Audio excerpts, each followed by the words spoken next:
Good morning. I am so happy to be here today to talk to Anna Kaiser, celebrity yoga expert trainer, and Christine Hodgen, a patient advocate for metastatic breast cancer. As we know, the beginning of the year is a time where a lot of us focus on health, and they are here to help us take this one step further. Welcome. Thank you. Thank you. Nice to be here. It's nice to have you. So, Anna, can you tell me what inspired you to get involved in the Thriver movement and more about the MBC initiative? Sure. So I'm thrilled to be partnering with Lily again in its Thriver movement. I originally partnered with them in 2018 to create the Thriver pose, which is the symbol of strength that represents this community, and also the Thriver flow. And that I really wanted to connect with them to raise awareness about metastatic breast cancer. I think there's a lot of education around breast cancer in general, but not necessarily metastatic breast cancer, which is the only terminal type of breast cancer. So I wanted to help raise awareness and funds so that we can improve the options available to people who have metastatic breast cancer.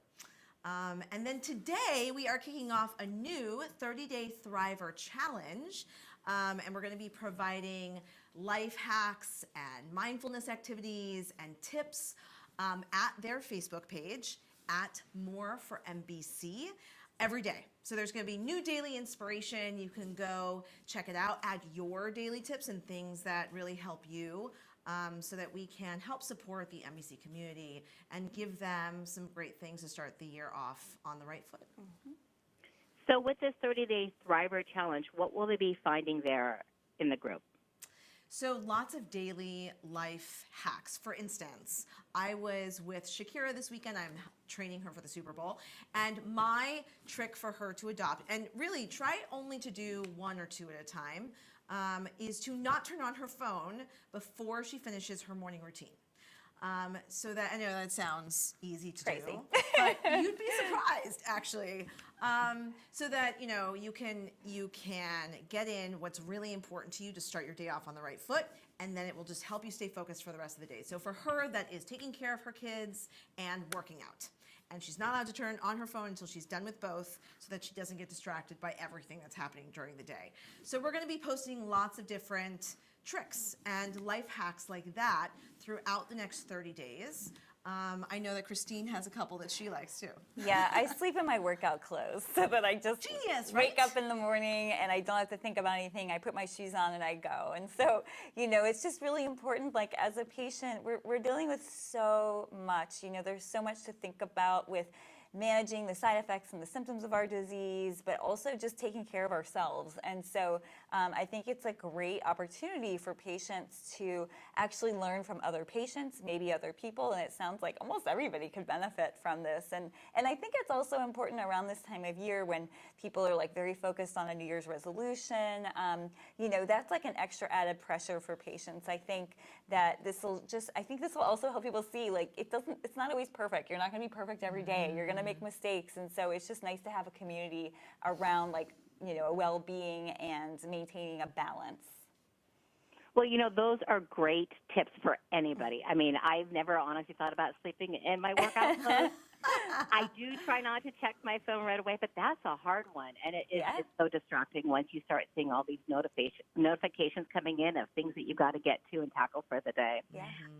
Well, those are some really cool ideas. So, Christine, can you tell us a little bit more about your experience living with metastatic breast cancer? Absolutely. I was diagnosed in 2015 at the age of 34. I was diagnosed from the beginning with metastatic breast cancer, which is actually not the norm. Typically, people will have an early stage breast cancer, which is stage 1, 2, or 3, and then they may recur as metastatic, which is stage 4. And metastatic just means that it has spread from the original primary tumor to another organ in your body, or sometimes the bones. And so this is when it becomes life-threatening. This is when there's no cure. And as I mentioned, you're in treatments for basically the rest of your life. And so it's an extremely harrowing experience. You really have to make sure that you're taking care of your mental health along with your physical health, and there's just a lot to keep up with. I'm actually, I'm almost approaching my 5-year mark, which is very rare. The average lifespan for a metastatic breast cancer patient is around 2.5 years. So Being diagnosed in 2015, I've surpassed that. But so I'm very happy to be here. But I have to be taking care of both mental, physical health in order to get through. That's a tough one. Congratulations on getting almost that 5-year mark, which Thank hopefully you. will be just around the corner. Yep. But that's a lot to deal with. So how do you take care of your emotional well-being? Oh, that's a great question. I don't always do a great job of it, but I try. I rely on friends and family a lot for support.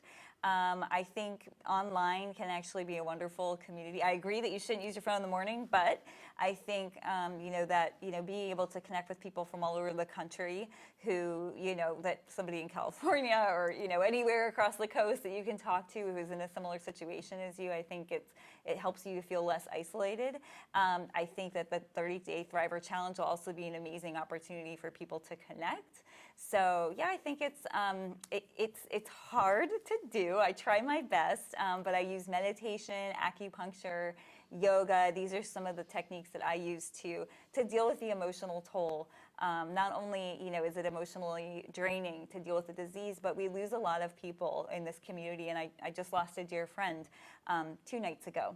So when we talk about the stats of 113 women and men die a day from metastatic breast cancer, and 40,000 a year are dying from breast cancer. I mean, these statistics are staggering, and we need to make sure that we are supporting a community that is suffering so much. Well, yes, supporting this community, those are staggering statistics. Mm-hmm. So, Anna, how can people get involved? So head to the Facebook page at More for MBC. Leave your inspirational tips, connect with the community, share your life hacks. You can also learn more on the website, moreformbc.com.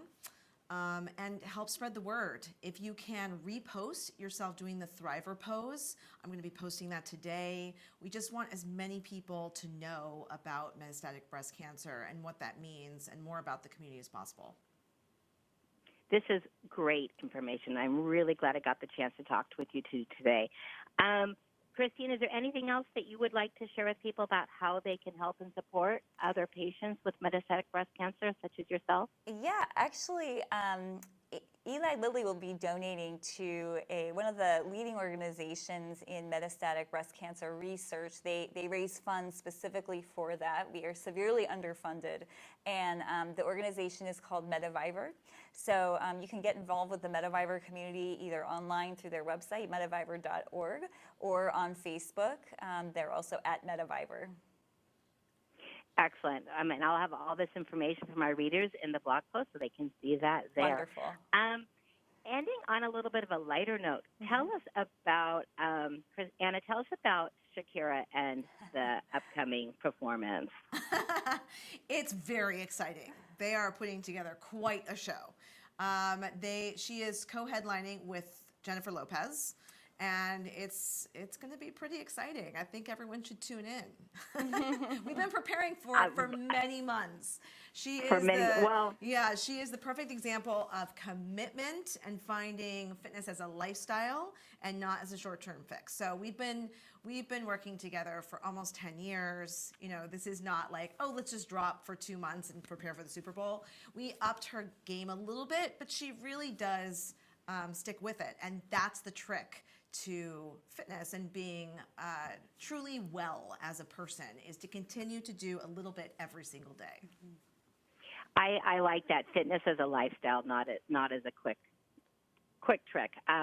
Yes. Okay, ladies, thank you so much for being with me here today. I'm going to have all the information for people to connect with your programs in my blog post.